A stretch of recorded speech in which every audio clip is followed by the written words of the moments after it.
Welcome, everybody. Welcome to our session on novel approaches to food security. If you came for a session with a different name, I promise you it's the same session. So today we have like four exciting presentations. And the way we're going to structure is this. We're going to have about 20 minutes for presentations, and then the last 10 minutes would be questions for the speakers. So I don't want to take up too much time here. I'm going to start with Dilek, who is going to present a paper on insurance and child nutrition. And can you share the screen? I can.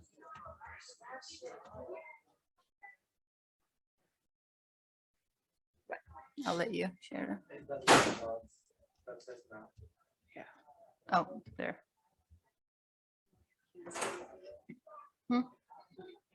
Sure.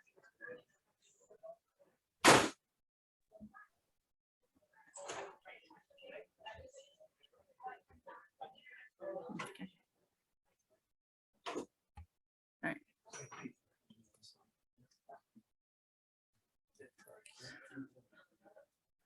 Hello, everyone.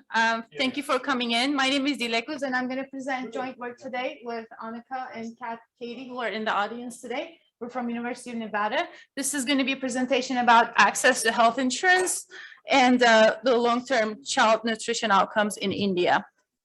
So what we do in this paper is combining a large administrative data records on insurance rollout in India, and we're going to call that RSBY, and the National Family Health Survey, the fourth version, the fourth rollout of the National Family Health Survey in India.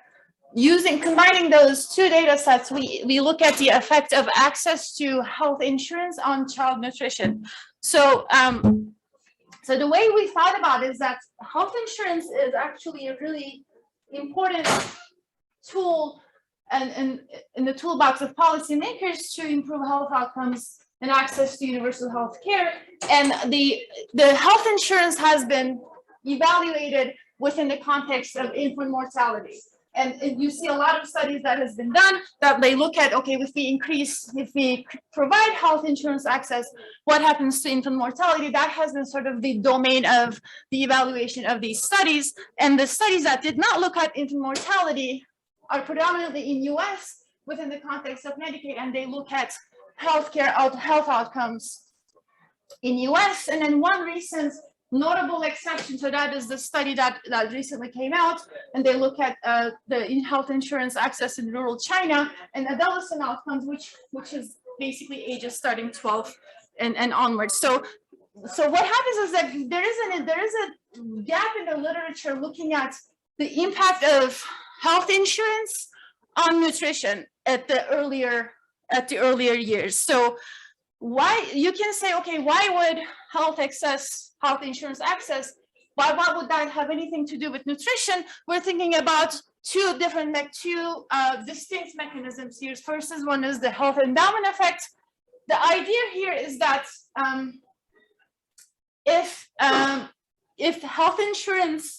having access to health insurance reduces infant mortality, those kids who do survive are going to have lower health endowment, as in because they would have died otherwise, but they made it somehow, but they're not as healthy, or they're not in terms of as advanced in terms of nutrition outcomes as the other kids. And the health investment effect is that if they do survive, and if insurance is providing some kind of a price effect by reducing the cost of health insurance, then the families can devote that leftover income to buying other things such as food. So this is basically like stock, and then you can just see this is the catch up.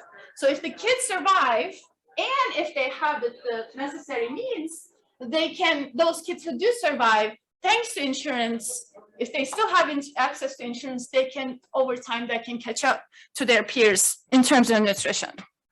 Well, okay, so that's just how insurance and nutrition outcomes could be linked. But why should we study child nutrition? It turns out that actually this is an important determinant, an important predictor of a lot of outcomes, a lot of important well-being outcomes later in life, as in not just mortality, but also things like education, labor force participation, and birth rate. is also a function or some kind of a measure of nutrition, it has impact on IQ, education, earnings, and intergenerational birth rate. As if you are an underweight baby, then your baby is going to be underweight too. So there's a bit of an intergenerational spillover there. What's really notable here is that once you miss out that important window as early in childhood, even if you improve other things such as school quality, you still can't make up that loss. So that's how important child nutrition here is for late. I mean, you can do other things to make up for that loss, but it's not really as effective. So this is something that is key. So hopefully I convince you that there is a connection between insurance and nutrition and child nutrition, and child nutrition is in fact that is something that is worthy of studying. So the context within which we're going to study is, I don't want to butcher the name, I'm going to call that RSBY. This is a publicly funded insurance program that began in 2008 in India, which is in exchange of 43 cents. If you're a family that qualifies, in exchange of 43 cents, you can get comprehensive coverage on a lot of things. You can get reproductive health services, and the total annual value is up to 30,000 rupees, which is $430. You may think that, okay, that's not a lot of money, but just as a context, just compare that to 10,000 rupees coverage that they get from a national insurance. So this is actually quite sizable impact. This is a quite sizable program. And both, you can get services from both public and private hospitals. So the bulk of the implementation happened in 2012. But so this is going to be important because the variation with which we identify stuff here is the differences in timing and the rollout. So as you can see, the rollout didn't happen once and for all. It was just a gradual rollout. And then this is the map of how fast different regions, different districts had access to this thing. So you can say, okay, we're seeing some clusters here. We need some groups of regions here that did have insurance and some others that didn't have insurance, and then at the time, and then so does it have anything to do with other things that also determine nutrition outcomes? So which I'm actually hinting at the exogeneity here. So this is our identification, is that there really isn't anything that is correlated with the timing of the rollout of this program, except for the political affiliation. So nothing that would simultaneously influence the nutrition outcome seems to be correlated with the timing of this RSBY. So that's hopefully sort of makes the point that this program, the rollout date, the identification, the variation with which we get the identification is exogenous to every other factor that simultaneously determines the nutrition outcome. Well, was this thing at all effective? I mean, according to other studies, yes. So if you qualified for RSBY within your region, that did increase, people did actually, there was a high take up. And it did increase the healthcare. Not only they did enroll for the program, but they actually used the healthcare services thanks to this program. And it did not change really out-of-pocket spending. So there wasn't really a lot of causal evaluations of longer term health outcomes, but there were some other evaluations. So actually, full disclosure, this came out as a bit of an extension study of Annika's job market paper here. So, when we were hiring for a health economist position, she was presenting her job market, and then I asked her a question, and she followed up, and here we are today. So the data. Again, as I mentioned earlier, this is going to be merging of two data sets, rollout of the RSBY, the administrative information of when in each district RSBY was implemented, together with the National Family Health Survey, and which this is just called India DHS. So the information is equivalent information. They call it anthropometry. It's height and weight information of a large set of children coming from different representative at the district level. And this is actually a really detailed data set, including information down to whether they have bikes and cars and the BMI of the mother and the order of the child, etc. It's a really detailed data set. So we are using a super simple econometric specification in order to estimate the left-hand side variable, which is going to be different nutrition outcomes. More on that in a little bit. And then the treatment variable, we have actually twofold. So the RSBY, whether you were born before or after RSBY was implemented in your district, this is going to be the endowment effect that I presented earlier. And then the second one is the interaction of the RSBY together with age in month, and this is going to be the investment effect. This is going to be the proxy of an investment effect. And we are using a large set of control variables that I'm going to present the summary statistics in a little bit, and then a sort of somewhat aggressive set of fixed effects that we're using. Okay, so the outcomes that we sort of in the first round, the outcomes that we're looking at are HAZ, WAZ, and WHZ. So we didn't really make these up. These are standard measures of child nutrition. HAZ is going to be the most interesting one for this purpose because this is a bit of a longer term indicator of a child health. So H stands for height and W stands for weight. So height is something that is a bit of a slower and more cumulative determinant of things, whereas weight, oh, I have 5 minutes. Okay, weight it can change from week to week, especially if you are me. So and then this is the summary statistics. One thing that you want to pay, I want you to pay attention to here at the HAZ, and then you're going to see the HAZ score of the kids in India has a negative mean. That means that, so that's a Z score. So compared to every kid in the world, an average Indian kid tends to be shorter. And also please try to keep that magnitude in mind because that's going to be relevant when we're looking at the coefficient. Bless you. So yeah, so this is the first round of results that we have.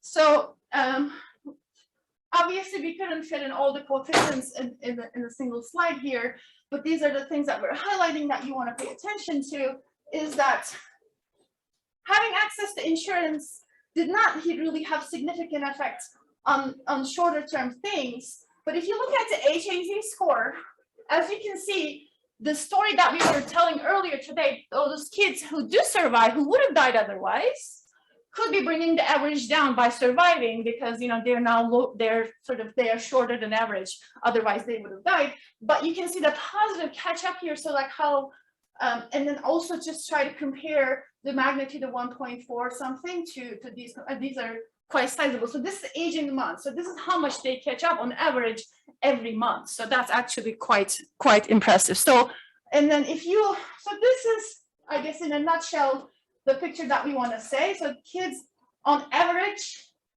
kids with RSV who had access to insurance, they have lower height.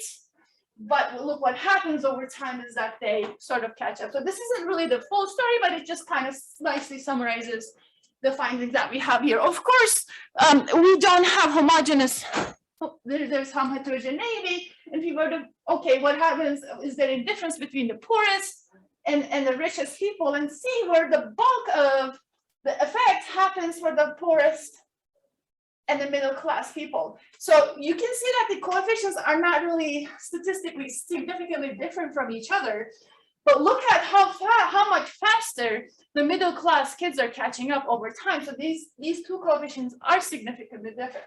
So what's happening is on average, so this also is consistent with the infant mortality effect. So the infant mortality effect is actually more powerful for the poorest and the middle income kids. So what's happening here is that, yes, for the richest people, if the having access to insurance from government doesn't really make a difference, they know how to survive. They don't need to catch up as much. But poorest and middle income kids, they survive more. And between the poorest and the middle class kids, they catch up faster. So as you can see here, there's a bit of an interesting thing going on. There, you know, we're letting these kids survive who would otherwise die, but then we're just creating this enclave of group of kids who also need additional sources who require additional sources along the way to catch up to their peers. So that you can think of it as some kind of an, of an unintended consequence. So I have 1 minute, so I'm gonna speed up here. So, and Annika actually mentioned that, okay, there's really difference between, there's a lot of difference between in the sample of the urban poor and the rural poor. So if we actually further divide this by urban and rural, you're gonna see that this is, there's a lot of action with the rural poorest and rural middle, and see how much the difference is. So that actually, and then another thing I want to say here is that the female kids are benefiting more from this, that they're actually able to catch up over time, even though the average is lower. So there's a large endowment effect and larger endowment effect and larger catch-up effect. So conclusion here is that access to health insurance will help some children survive, but those who do survive are going to need some additional help in catching up because they are shorter on average. And again, it's not just about height here. That isn't, this is a predictor of a lot of outcomes later in life. Over time, the kids can catch up, but the poorest of the poor and the rural, they need additional sources, apparently, in order to do that. And in the future, we want to look at the other, this child nutrition program in India that was rolled out, and so how the complementarity between the two things. And then we also want to expand the study to see if the you know, with just being so relevant, extreme heat and extreme temperatures and mortality and nutrition outcomes in India. And that concludes my presentation. Thank you. We take the questions later. Okay. Who's next? Okay. So do you want to go next? Sure. Yeah.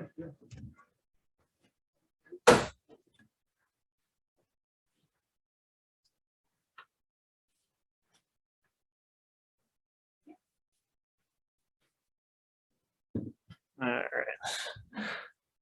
Let's see if we can do this. Oh. I didn't want to open up that.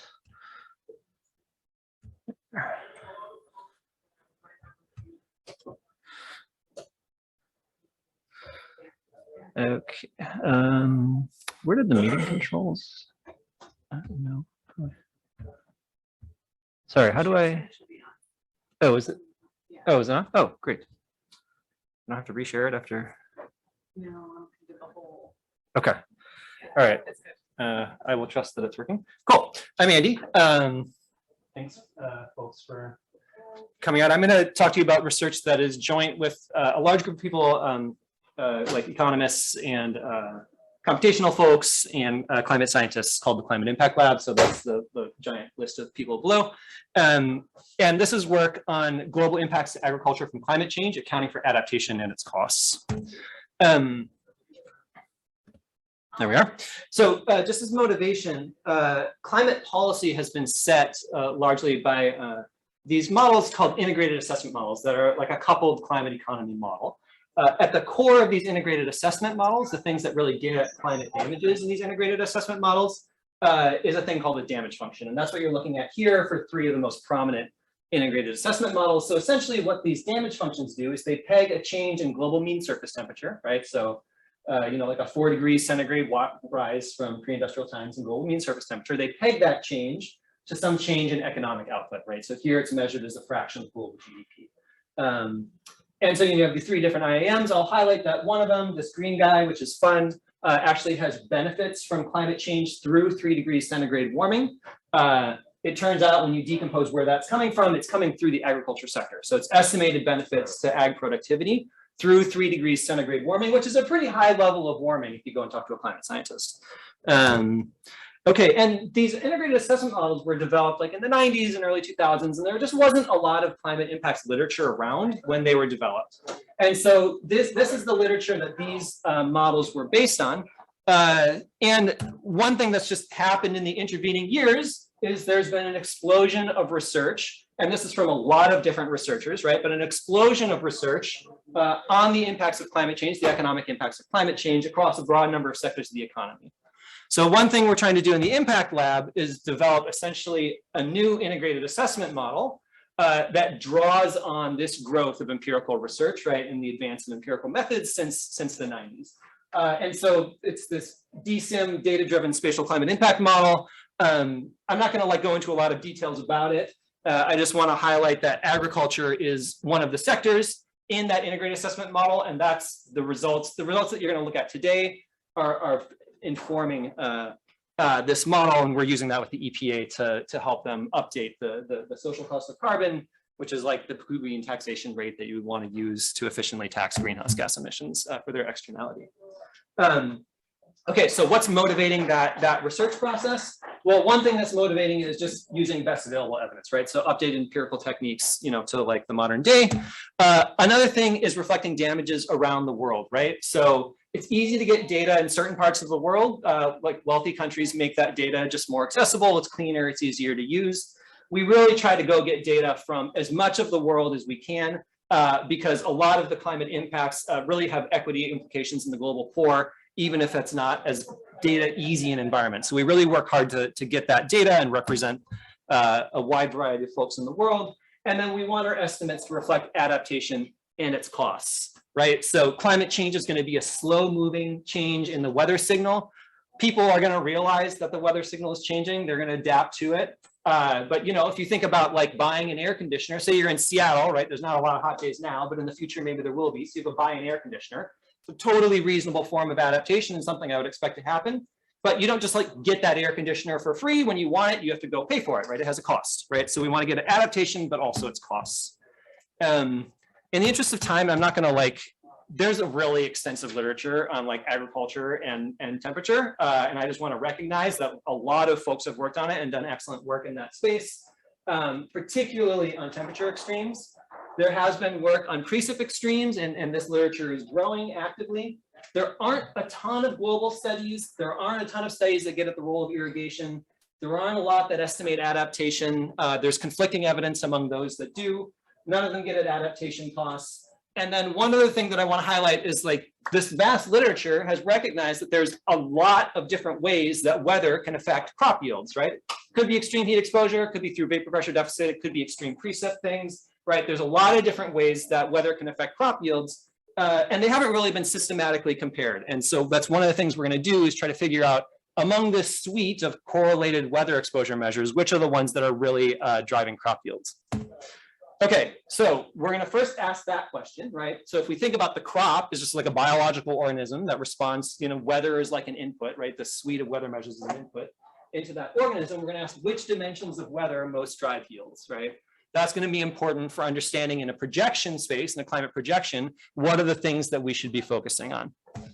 Then we're going to ask, now abstracting away from the crop and thinking about the farmer as a decision-making agent, which dimensions of climate are important for adaptation, right? So we have the crop is just like this organism that responds to weather, and then we have climate as this thing that drives a farmer's information set, right, and causes the farmer to adapt in some way. What are the most important channels for that to happen? And then we're going to ask, once we've nailed these things down, can we think about the global damages, either positive or negative, right, from climate change to staple crop yields kind of at scale, right? So this is the data set that we constructed. It's subnational production data spanning a lot of the major agricultural regions in the world. It's 55 different countries for 6 major global crops. It's like 2/3 of global crop caloric output. And it's largely almost entirely like county level data, so not country, but county level. So it's pretty granular. So this is the data set that we're working with. It's all administrative reported productivities. And just to highlight kind of the general estimation approach, we're going to estimate some functional forms that I'll get into in a second.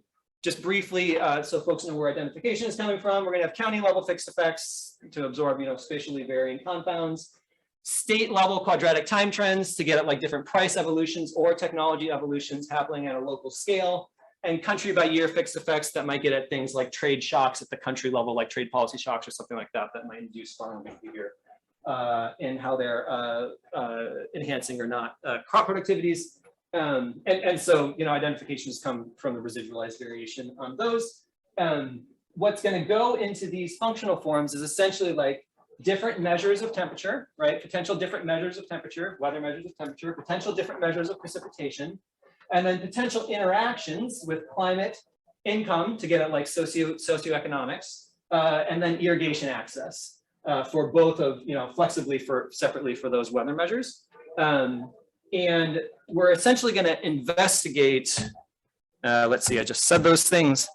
We're essentially going to investigate these things using cross-validation, which is a super basic, simple machine learning tool that we're borrowing from the machine learning literature.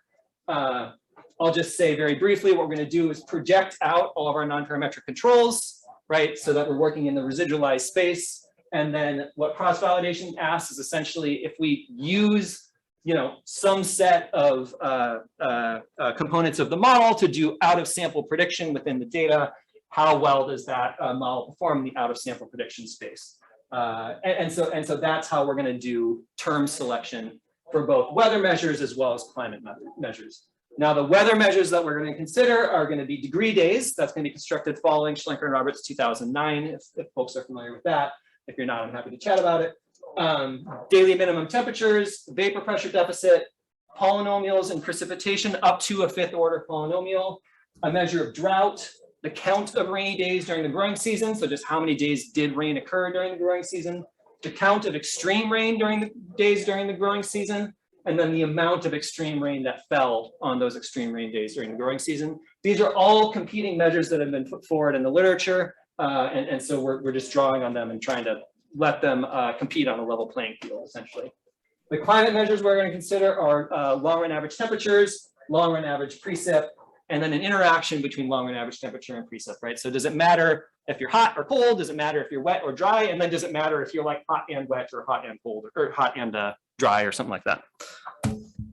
Okay, I pretty much said these things, but step one, we're going to ask essentially what types of weather matter.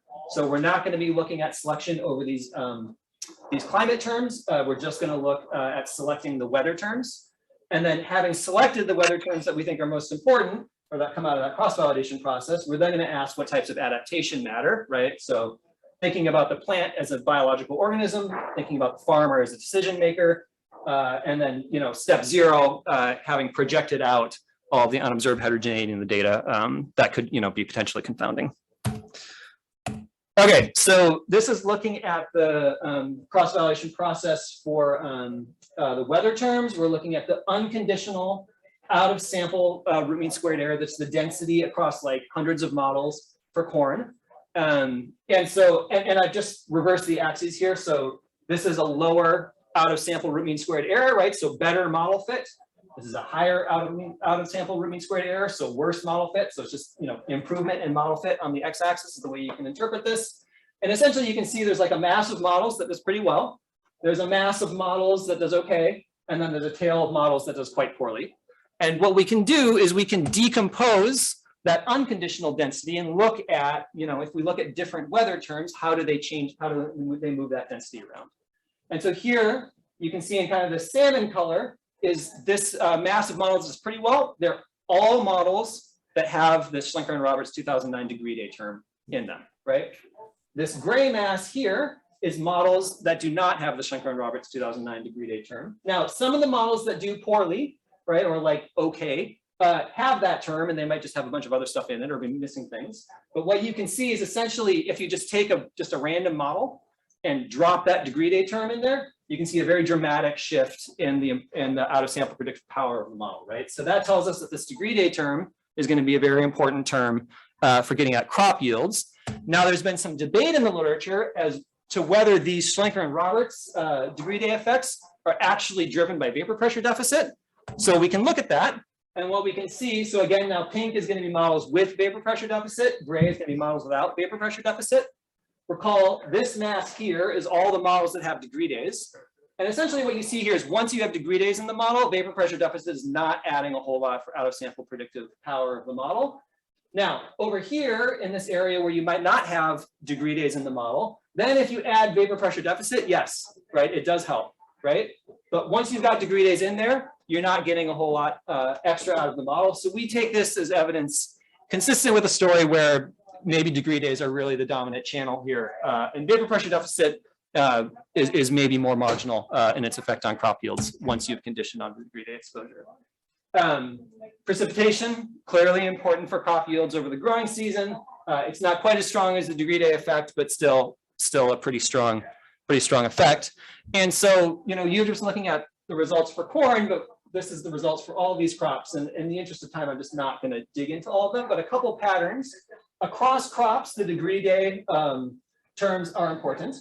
Across crops, precip is going to be important. It's usually a quadratic. For wheat, it ends up being a fourth order polynomial. Wheat's got this like crazy long tail that just makes these hard to see, unfortunately. And vapor pressure deficit is pretty much not going to be important for anyone. Minimum temperatures are going to be important for rice and wheat. So those are the things to call out.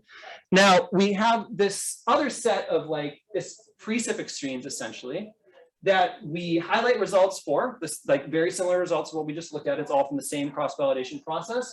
But these are really not projectable. And the reason they're not projectable is the suite of existing climate models, especially CMIP4, I think this is true of CMIP5 as well, just doesn't do a great job of projecting precip extremes. So precip in a lot of these climate models is just a water balance term, right? So there's like a constant mist of precip that just kind of falls, but you don't get like rain events or like heavy rain events or even just frequency of rain events. It's just a water balance in the model.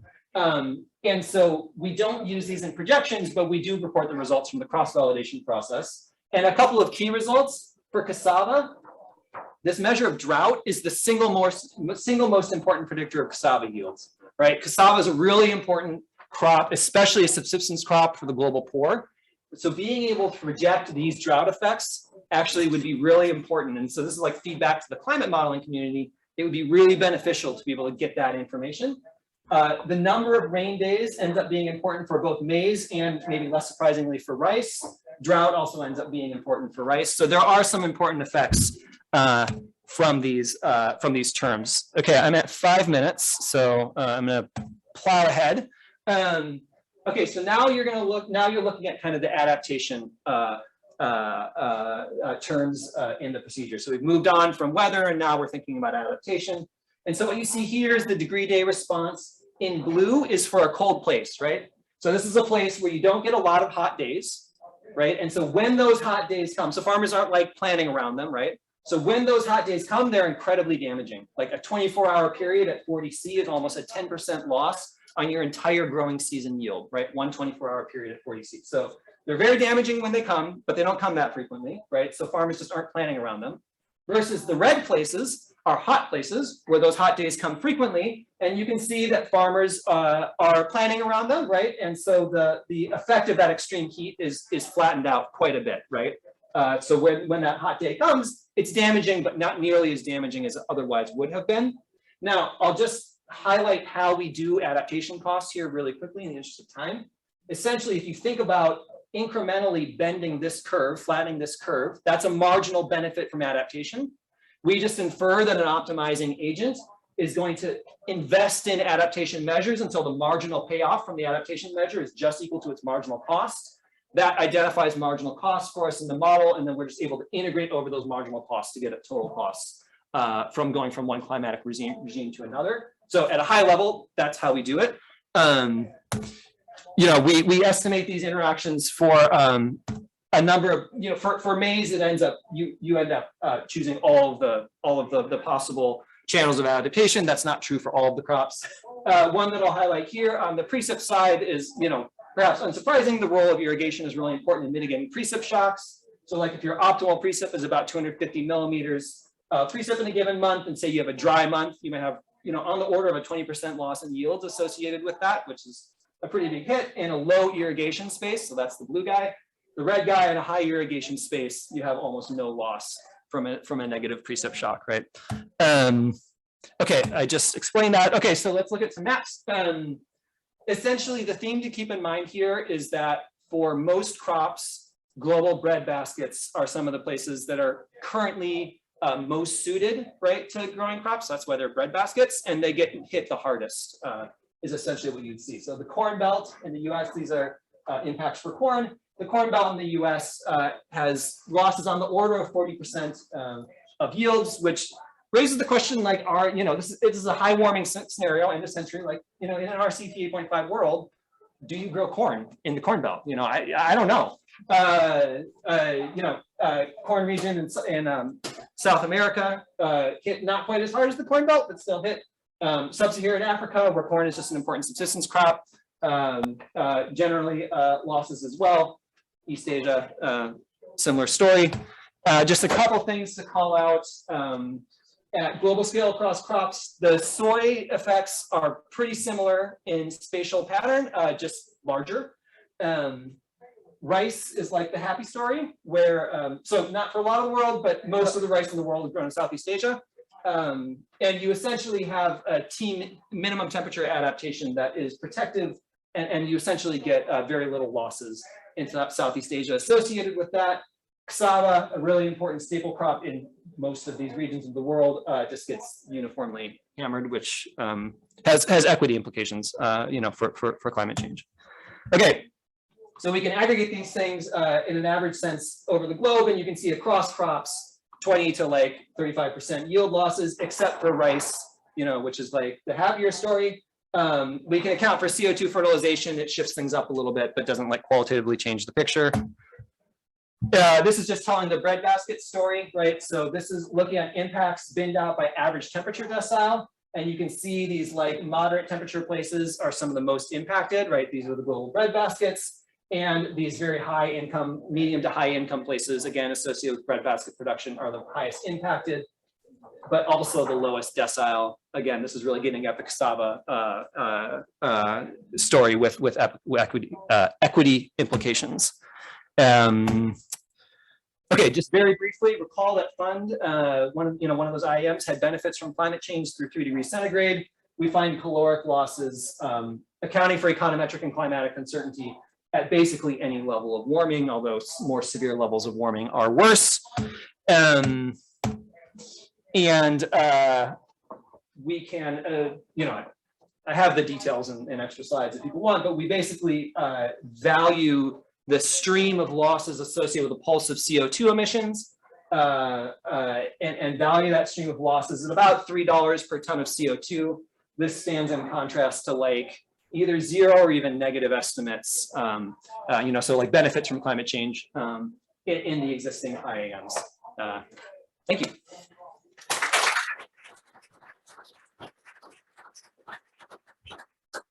Thanks, Andy, for giving us a view on the issue of supply side and food security. I'll hand over the floor to Anne to bring us back to the demand side and looking at potential policies to alleviate food security, but in a developed context. If I may be so bold, may the people in the chairs move forward like 6 inches so the people in the back have a little more room. It's a party in here. It's pretty cool.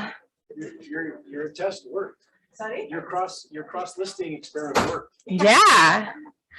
I'm having Annika plan my parties in the future. I charged. Yeah, no. Wait, did you point?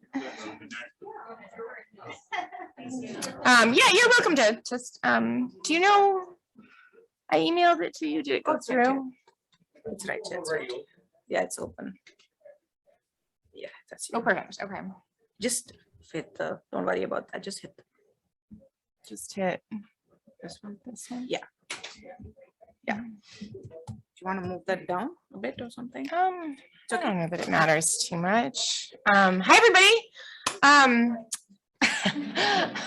name is Ann Byrne. I'm a research agricultural economist at the USDA Economic Research Service. I'm excited to talk to you about this project that is joint with Bhagyashree Katari, who's right here, and our other co-author, John Lowry, who is not here, but who's great. This is looking at the relationship between Medicaid coverage and food pantry use. But as I get to in a couple slides, that's expanded a bit. If you engage with Twitter in this space, I'm at EconAn, ERS is at USDA ERS, and there's a hashtag for the conference. So just something to be aware of. So first, a disclaimer, which you may have seen at this point, because there's a lot of ERSers running around with the same disclaimer. So the findings and conclusions in this presentation are not those of the authors and should not be construed to represent any official USDA or US government determination or policy. The other thing I want to say about this project, this is part of an ERS cooperative agreement. Bhagyashree and I are working on this together. It's a really fantastic way to get a collaborative effort together between ERS people and non-ERS people. So if you're interested in these, just ask us. So here's the problem where we started and where we're heading. So food pantries, this is a space that I've been looking at for a long time. They distribute food for free.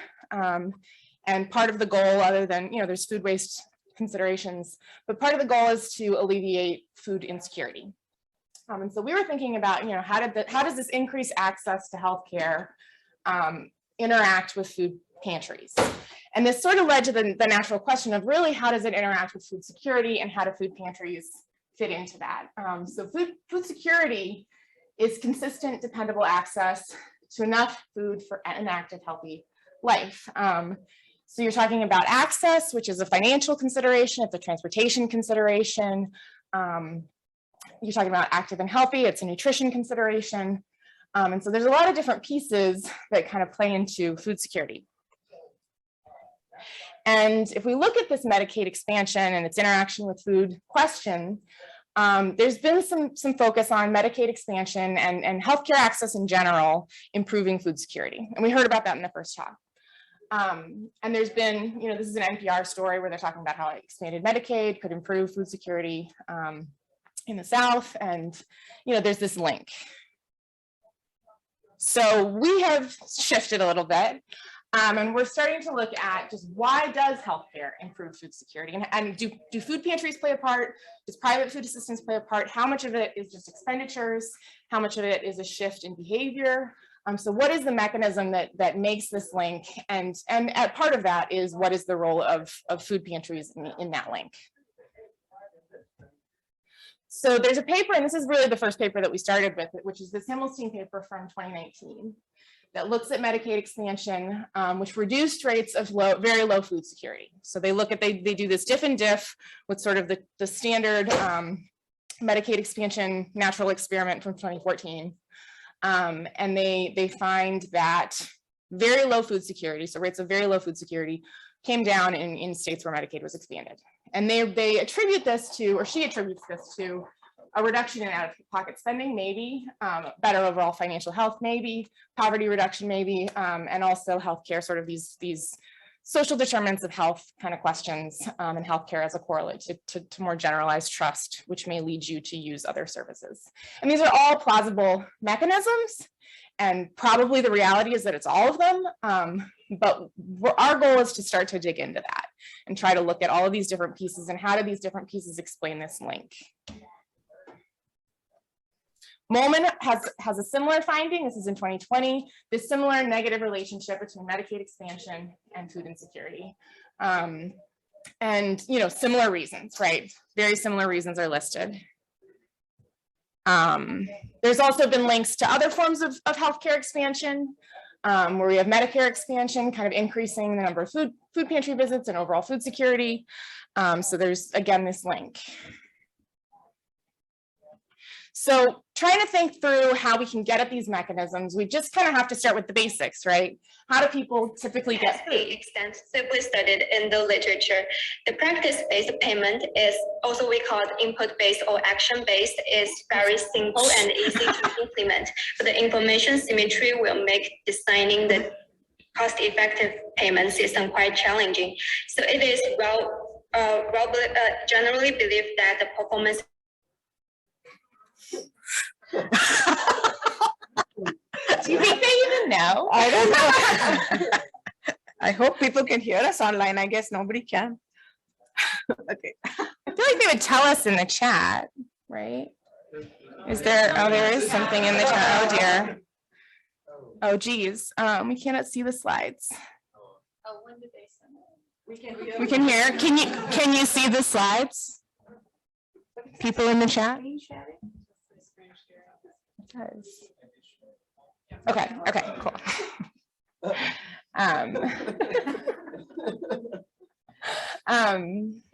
Can I do that?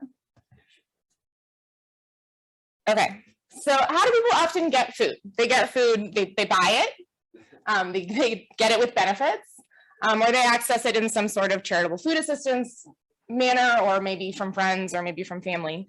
But so these are kind of the ways that people are getting food. And so any of these might be part of that link between improved healthcare access and improved food security. So, and this is the way I think about things. I don't know if anyone else is like this. I have to sit down with like a little example, like a little toy example, and like how would this play out for an individual household? So we consider just this sample budget, and these are numbers that we pulled from, you know, reasonable estimates of how this might look for somebody. These aren't pulled from any data, but so consider a household. You have one person in the household. They have an annual income of $25,000. They have food costs that are around $3,500. Their food security is low. Their cash expenditures on food are less than sort of the costs of the food that they need to obtain. They don't have SNAP. They don't visit food pantries, and they have pretty high medical expenses. And they suddenly get access to Medicaid. And what they think is like, well, maybe this is going to reduce my healthcare costs by about $300. So possible mechanism here is just that extra $300. You can spend it on food, improves your food security. But there's also, you know, some of these social determinants. You've enrolled in Medicaid, you've worked with somebody to enroll in Medicaid, they've mentioned that there's a food pantry, they've mentioned that there's SNAP, that sort of induces you to go get these other services. But also, you know, you're adjusting based on expectations. So this is something that we've been thinking about a little bit more recently is, you know, healthcare is it's not just a check. You're getting a benefit, but you don't necessarily know exactly what that's going to be. And so maybe it's $300 less, or maybe it's $400 less, or maybe it's $200 less. So the impact of the healthcare access, while it has a financial implication, the value of that benefit in terms of dollars saved is a little bit less clear than a lot of other kinds of benefits. And so we're going to think about that as we're trying to kind of tease out results. So what are we looking for? We're looking for changes in food security, changes in food expenditures, SNAP enrollment, private food assistance use, the bundle of all of these, and we're thinking about them before, after, and then persisting. You guys good online?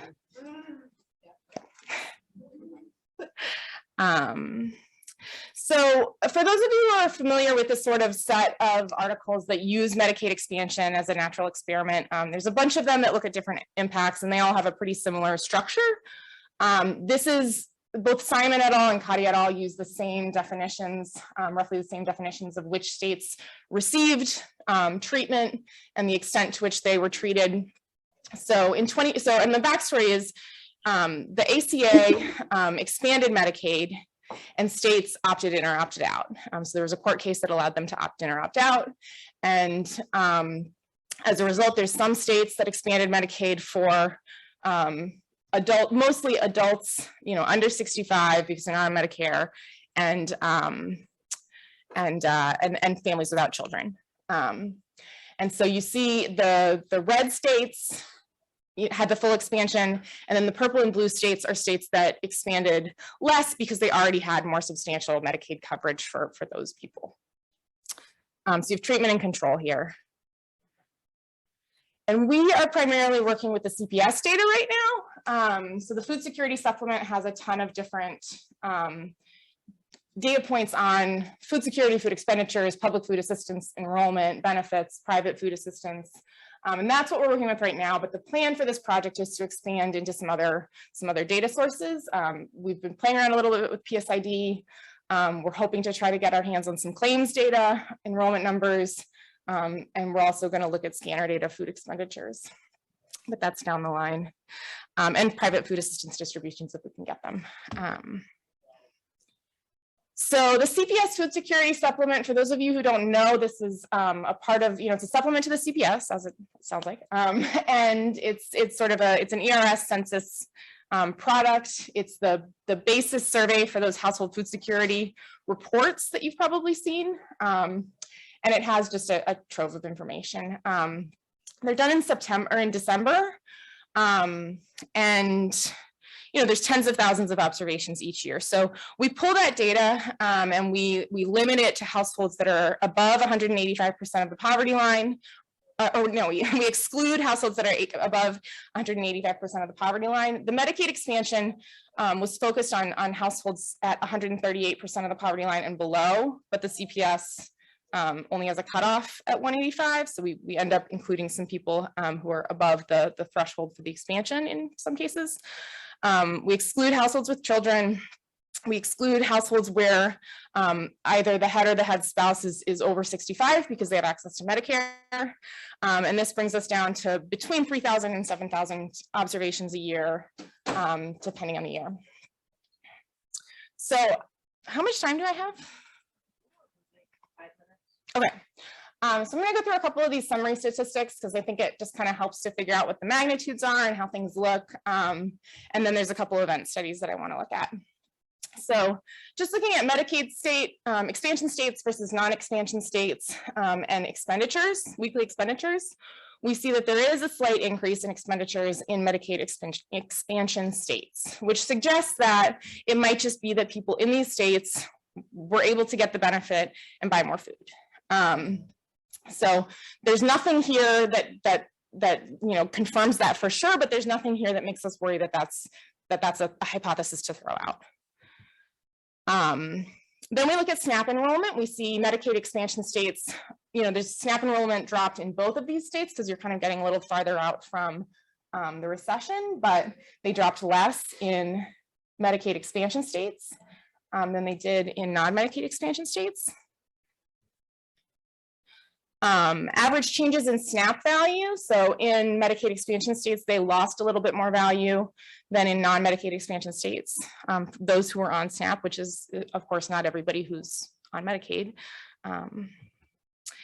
And then pantry visits also differed. So there's an increase in pantry visits in Medicaid expansion states that's larger in magnitude than the increase in pantry visits in non-Medicaid expansion states. So what we do with this is we construct some event studies and try to map sort of the results that were found in the Himmelstein paper and look at these other outcomes. So first, just looking at what they show in the Himmelstein paper is that, you have expansion, you have a reduction in very low food security. So that's consistent. Looking at a broader definition of food security for low or very low food security, we see that there's not a statistically significant drop after expansion.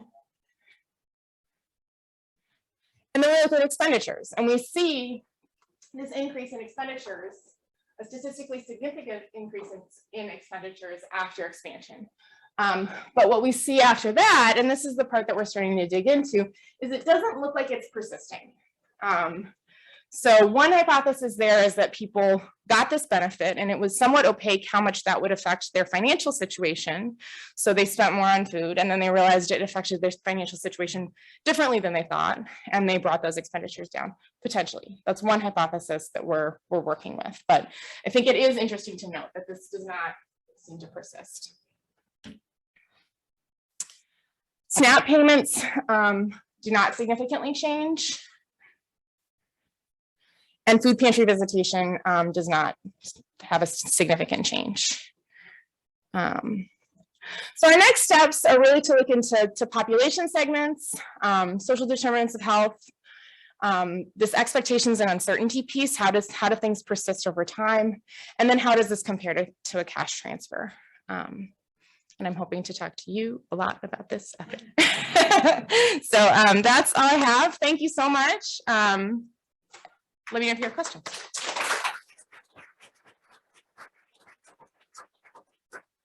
you, Anne. So our last speaker today is Travis, and Travis is going to be telling us one more part of the food supply chain, which is about how SMEs can impact food security.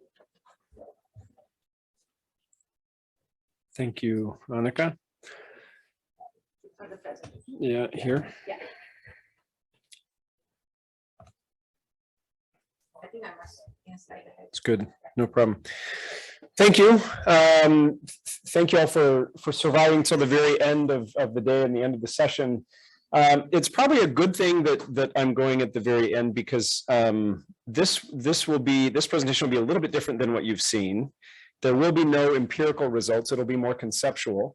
And the reason is this, you see a lot of logos up here. That's sort of intentional. The backstory here is that this was part of an effort that's gone on for nearly 2 years.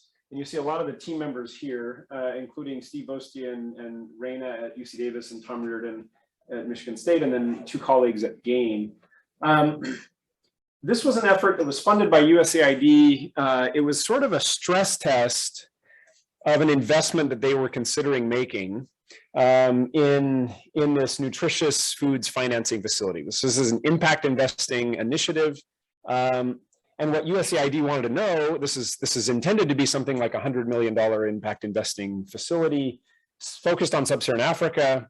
USAID was planning to put up the first loss capital, and putting up first loss capital exposes them to a lot of risk. And so they commissioned our team to like do a rigorous stress test of the concept. Okay, so what you'll see here is it hasn't actually launched. It's supposed to launch this year, and I'll tell you a little bit more about this nutritious food financing facility as we go along.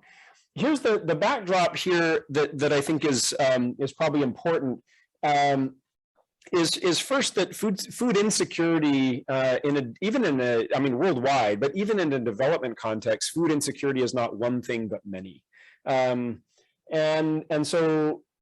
one way in which it's a very complex topic that has a lot of different takes a lot of different forms, is this triple burden that is sort of puzzling policymakers worldwide, especially in the rapidly urbanizing populations in these low and middle income countries.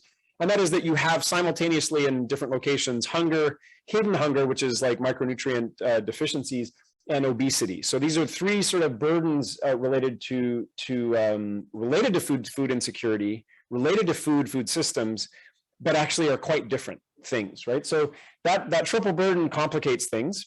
And so in these settings, especially in these urban settings, which will be our focus, the food environment has a big impact on how people consume food, what foods they consume, with what frequency. So food security is really shaped by the food environment. Food decisions are shaped by the food environment. That includes things like availability, affordability, and convenience. And most Africans simply can't afford a healthy diet. So the affordability looms large. But again, the triple burden means that for a lot of those African consumers in urban areas, it's not about affordability. It's about convenience of unhealthy snack foods. I mean, that's sort of and sodas and sugary snacks. So that's kind of a broad picture of the challenge. The other key ingredient here is that in these food systems, small and medium enterprises are really the cornerstone, right? They make up the bulk of the food systems. They're sometimes referred to as the quiet revolutionaries. They're the ones that are really delivering food to consumers. Okay, it's not the big multinationals. Most of that action in these urban food environments in Sub-Saharan Africa is coming through small and medium enterprise. So this effort with GAIN is really focused on this question of can a blended impact investing approach, and we'll talk about what that means specifically in a moment, can that kind of investment in promising food SMEs, can it help to enhance food environments to the point that you could actually move the needle on some of these food security and nutrition challenges? So here's just a little bit about the food environment in Sub-Saharan Africa. As I said, it's dominated by the domestic food supply is dominated by these small and medium enterprises, but they function in a really difficult setting, right? So they function in a setting that's characterized by a lot of uncertainty, legal issues, very weak enabling environment, local currency risk. And so one of the problems they have is that a lot of the investment, there's a lot of investment in agri-food. Tom Reardon will point that out. There's a lot of international investment in agri-food right now. Almost all of that is US dollar denominated. So which means that it's inaccessible to a lot of the small and medium enterprises. And because these are mostly family operations, they're very hesitant to enter into equity financing kinds of option, right? They're very protective of the equity that they have, and they prefer the debt financing. So the motivation here is that you see this sort of missing middle in agri-food financing is sort of debt financing that's accessible to small and medium enterprises in these kinds of settings that would be denominated in local currencies, right? That's the financing tranche that is mostly missing. So these are these are just a few prototypes, just so you have to kind of fix ideas. A few prototype SMEs that give you a flavor for what kinds of firms we're talking about. The first in Kenya is a dairy product firm. These are actual firms that have been pipelined by GAIN, like places where they would like to be able to make investments. A dairy product firm that procures milk from local farmers, produces long life milk and yogurt, et cetera. So these are sort of good source of animal source foods. High calcium products. They're seeking this firm in particular is seeking $1 million loan to scale up production and upgrade their production process. It includes technical assistance. So this is not just this nutritious food financing facility that I'll introduce in just a moment is not just about the financing. That's a big part of it because that's what's missing. But it also includes a technical assistance component. And you can see, so the other one is in Mozambique, it's processed foods and chicks. You can read about that. The last one's in Nigeria with fruits and legumes. So this is sort of in the middle tier. It's not the production side. It's and it's not the downstream last point of retail distribution. It's sort of in the middle there. So those are a few of the prototype firms that you can have in mind as we go through this. So what is this impact investing in blended finance? The impact investing side you may have heard of. Impact investing became very big in the last 2 decades, but it's mostly not focused on food retail and nutrition. There's basically very little out there on nutrition. A lot of it's focused on payment for ecological services, so environment, and some focused on climate, some on agricultural production. Okay, so these are impact investing is strategic investments that accept a lower but non-negative expected return in exchange for social or environmental impact. These are some common characteristics. So they do want returns, but they're willing to take a little bit less on the financial side in order to see greater returns elsewhere. These are big. As I said, it's grown a lot in the last 2 decades. Annual market size of $175 billion. A lot of it, as I said, in energy and finance, forestry and ag. The blended finance side is as it's defined by World Bank. This is where the first loss capital that I mentioned from USAID comes in, right? So the reason USAID wants to put up some of its own funds as first loss capital is as a sweetener to try to attract private sector funds, right? So use of relatively small amounts of concessional donor funds to mitigate some specific investment risks in order to kind of give other investors some peace of mind and catalyze additional investments. Okay. Okay, that includes, in addition to first loss, can include things like insurance and securitization. All right, so now that gives you a full backdrop. Now let me introduce this new nutritious food financing facility, which has been the brainchild of GAIN, and GAIN has kind of piloted a lot of different small versions of this before now trying to launch what is a very ambitious $100 million impact investing firm or fund. This is just I'm not going to go through this whole slide. The blue box just highlights where this M3F is focused, right? So not on inputs and production, and not on the final stage retailing, but the storage, the processing, the distribution. Okay, and distribution for a lot of these nutritious foods is really essential, right? That's essentially where the supply chain breaks down, right? Much easier to distribute sugar sweetened beverages and snack foods than it is fresh fruits and vegetables and eggs and dairy.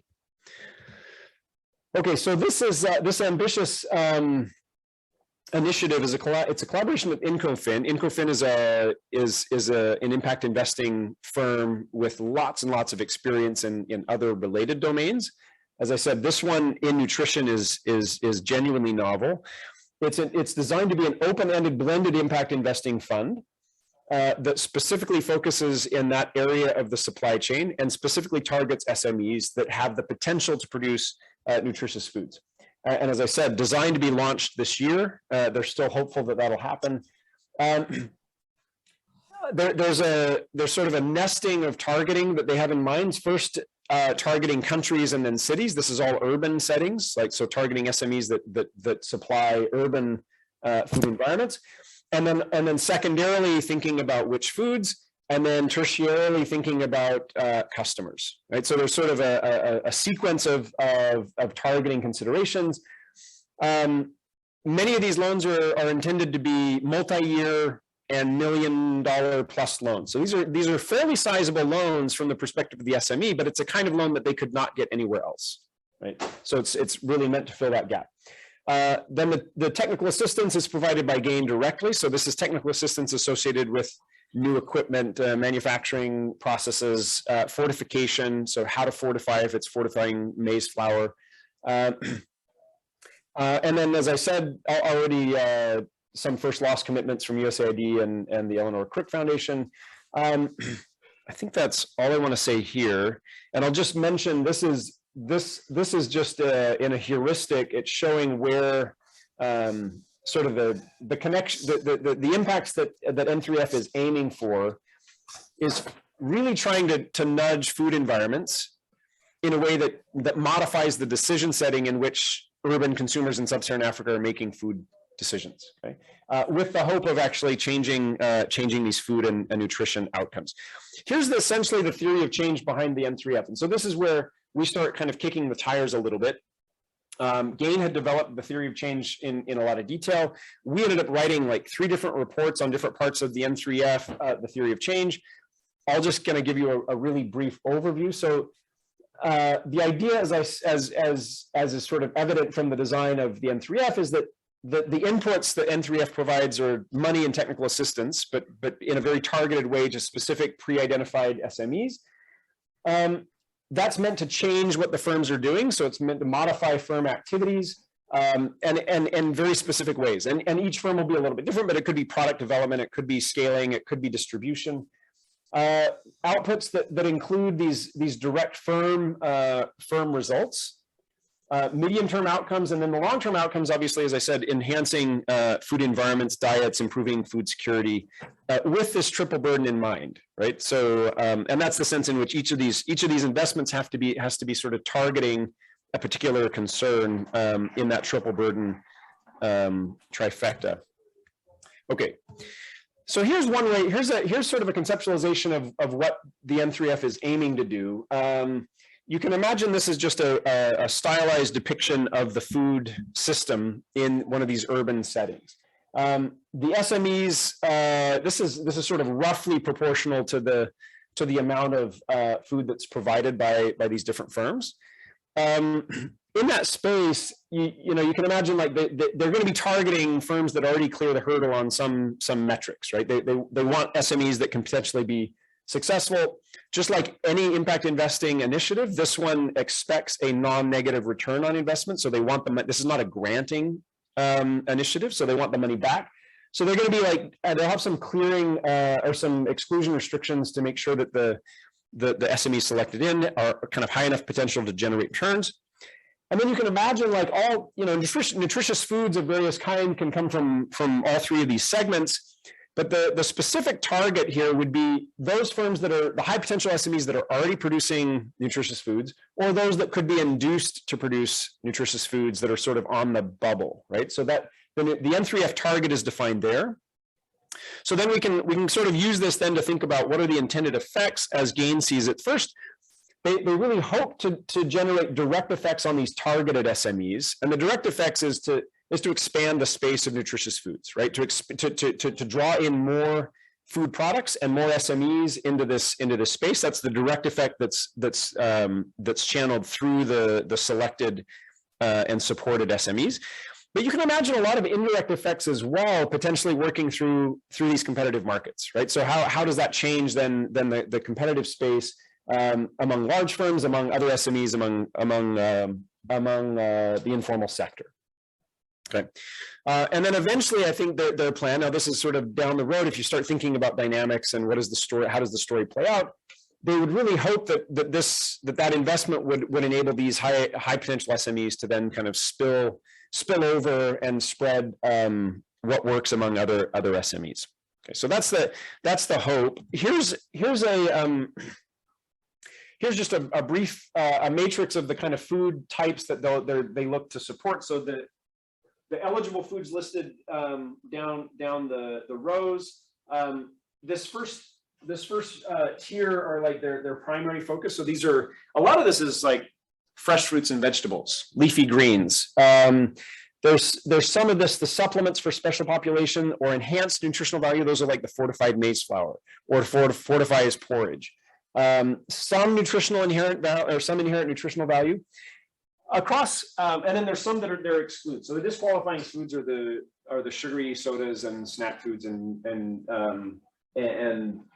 junk food. These columns here represent what we think are really important dimensions to keep in mind. And this is sort of, Tom Reardon is big on this, is differentiating the different types of products. Because the reality is, and this is something we've had to like push hard on with GAIN, this last column, probably completely off limits for these SMEs, right? These SMEs are not going to launch a totally new product. They can't do it, right? So that's what large firms do. They have marketing budgets and they can do focus groups. And this column B, maybe they can do. I mean, it's a little bit risky, but the key here is whether consumers are willing to pay a premium. Consumers in these urban markets. That's an open question. So A is really probably the column that is most promising. These are familiar products. So this just gives us a little bit of a typology for thinking about how to map the food types into these challenges. So let me just end with two slides that capture some of the questions that we've been kind of pushing on to GAIN, like to kind of challenging GAIN as they're thinking about this.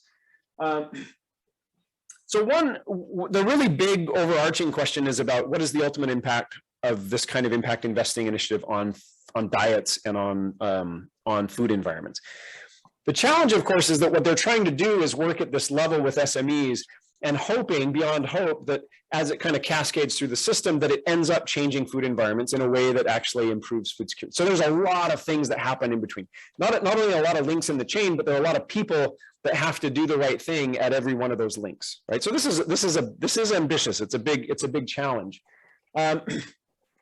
There's some really basic questions here about whether improving the accessibility, affordability, and convenience of nutritious foods really does improve diets, and among which consumers.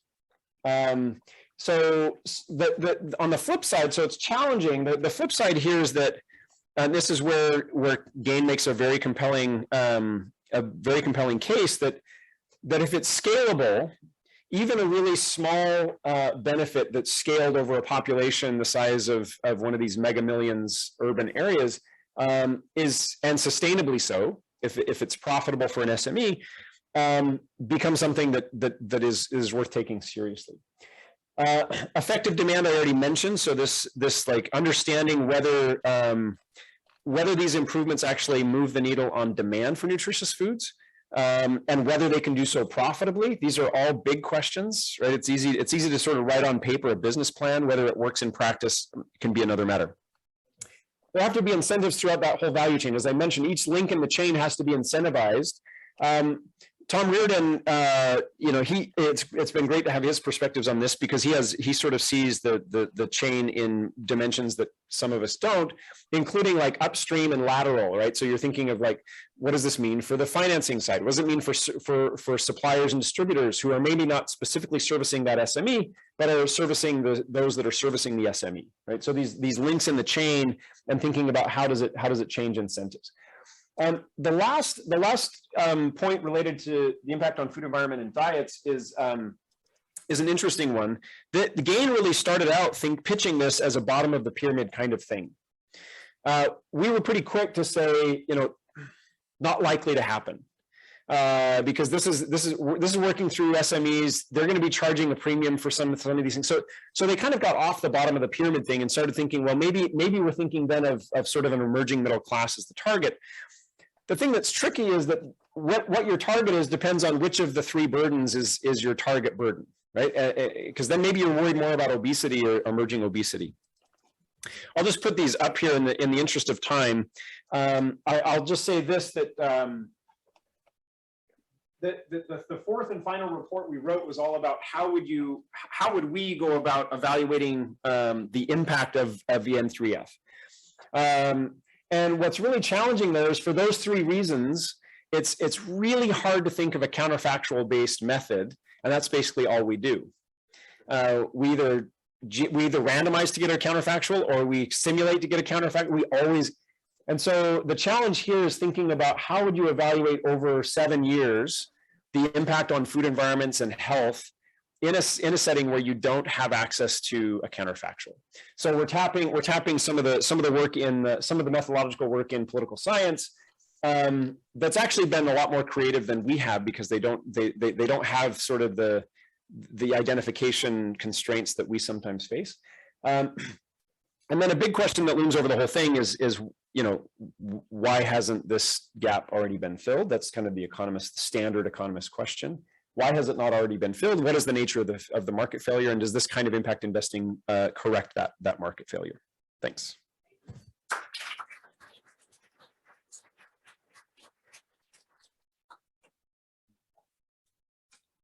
I'll let you take over. Okay. So thanks for everyone being here. I just want to make a small plug, which is that thanks to the CWAE and the ENV section who sponsored our section. And as a CWAE member, I'll make another plug. If you want to be part of a very inclusive group who hears your voices and concerns, please do sign up with our section. Okay, so that said, so thanks to the speakers. You're like on time, really appreciate that. I'll open the floor for questions. Yeah, please. Oh, and another thing, please do introduce yourself so we can see who you are. Hello, my name is Lauren. I'm from the University of Arizona. I have a question for Vern.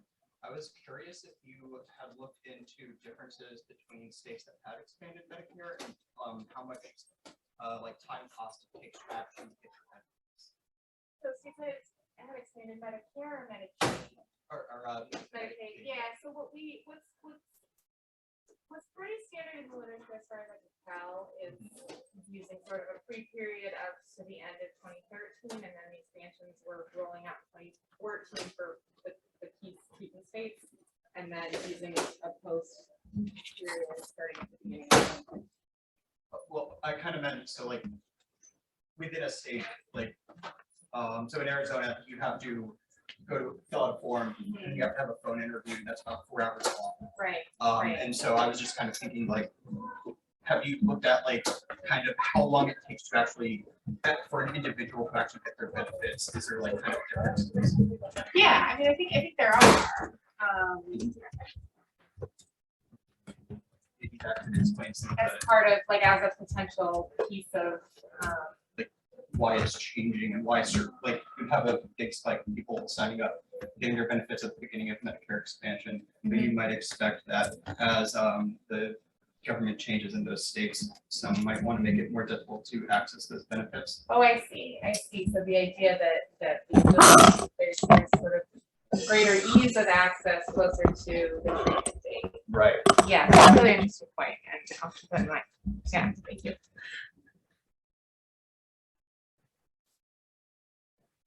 Do you have any other questions? Anybody online?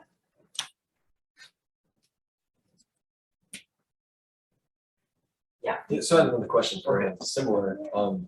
So there's broad-based categorical expansion that occurred a little bit before the Medicaid, I believe, where in some states were allowing people up to 200% of the poverty level to access SNAP. And other states were 130%.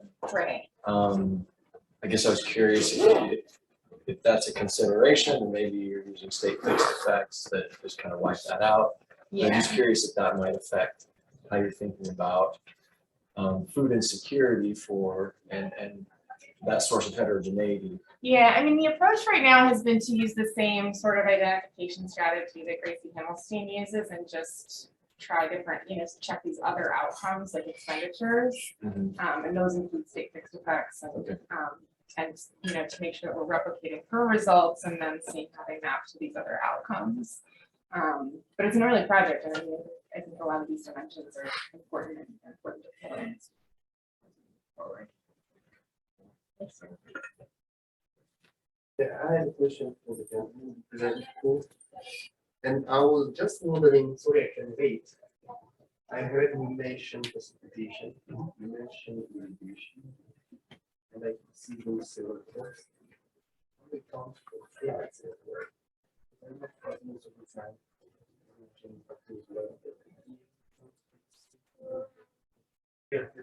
Yeah, we don't have an explicit measure, but we do have a measure for extreme precipitation events and the amount of precipitation that falls during those extreme precipitation events. So those are going to be linked to floods. But yeah, so probably implicitly, I think so, but not explicitly as a flood.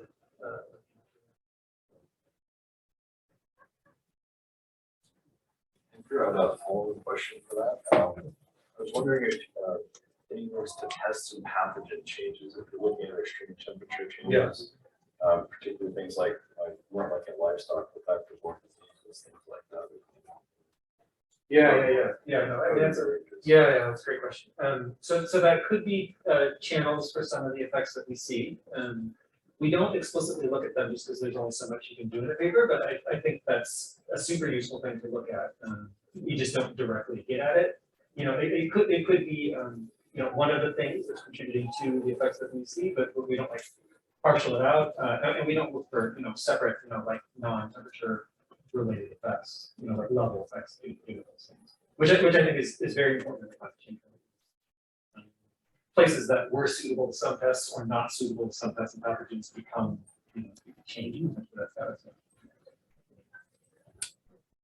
Brandy as well. I kept waiting for some mention of CO2 fertilization, then it popped up right at the end. Yeah. So I've heard some assertions that this really accounts for a significant amount of yield increase throughout the world over the last couple of decades. How important is this? And there's uncertainty is what I'll say. So there are wildly divergent estimates. Some estimates from the crop modeling community suggest that CO2 fertilization could have yield impacts that swamp climate change effects, and 2014 study essentially had that baked in the results. There's experimental evidence of just in crop locations of treating it with high levels of CO2 that suggests that the effect might actually be zero for some, for C3 crops. There's some effect for C4 crops that might be zero. So it's wildly divergent. We drew on estimates from Fran Moore and co-authors where they estimated the CO2 fertilization curve through a number of crop model and empirical studies. And then we just use that estimated CO2 fertilization effect, which falls in the middle of that kind of wildly divergent set of estimates. But there is uncertainty. Thanks. Yeah. Very noisy room. Do we have any other questions? Maybe then I can just ask Travis, is there a role for SMEs in organic foods, in supplying organic foods? I think a big thing in India has been now in urban areas with middle class people wanting to consume organic foods and trying to find local suppliers who bring stuff directly from the farms. Yeah, a lot of the pipeline SMEs that GAIN has identified in these urban settings are sort of fit into that niche, right? So these are essentially distributors of fresh fruits and vegetables that are certified organic, or that it's like a, you know, it's like a farm box kind of thing, right? So what we would see here. So a lot of them are that. But they have a hard, and they already function, they already sort of offer that service, but they just have a really hard time scaling. For obvious reasons, Yeah. right? And part of the scaling problem, and this is why it's a different scaling problem than in California, part of the scaling problem is just scale. It's like the scale of production that they can procure, right? So that's where some of the technical assistance and cold chain and investments in trucks and storage and stuff become part of that, part of the scaling problem. Yeah, absolutely. Because even a lot of the places that we see are basically these small farms who have these, you know, I mean, they can like, and right now it's trust. It's basically trust that drives demand for these products. So, yeah. Do we have any more questions? Sure.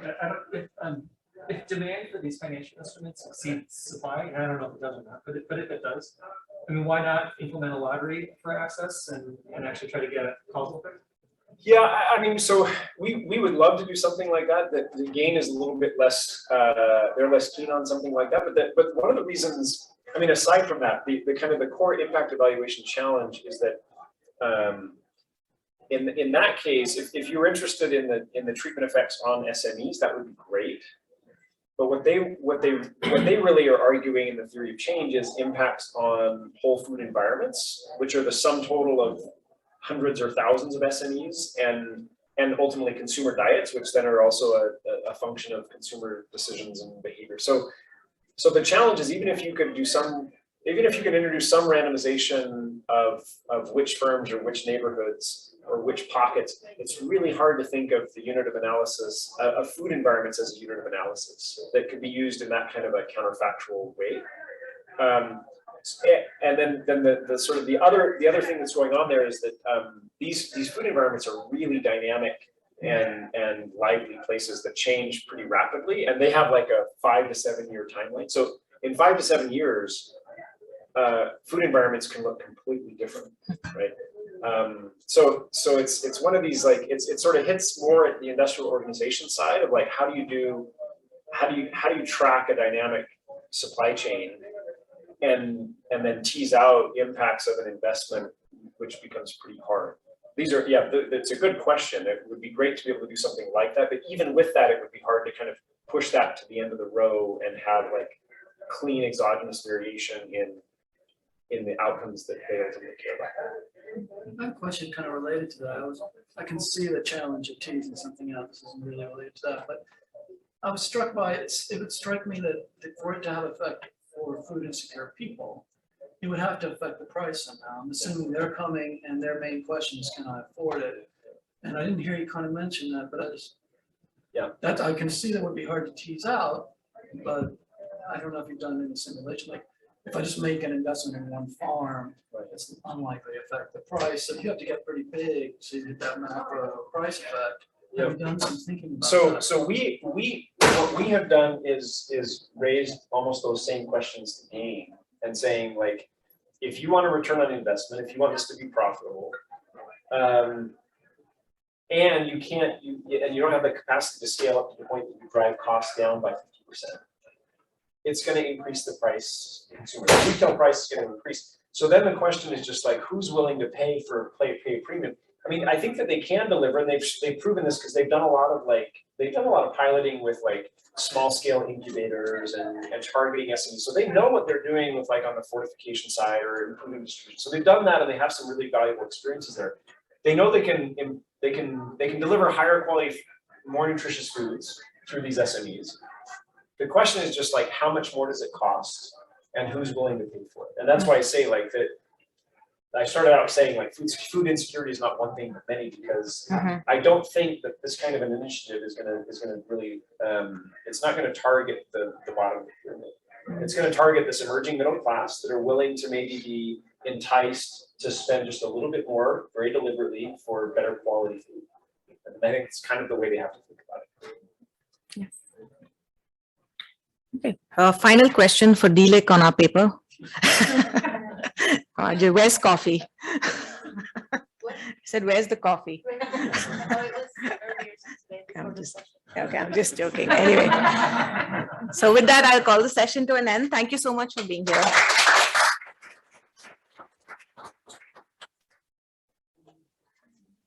Thank you for those of you who came online. Yeah.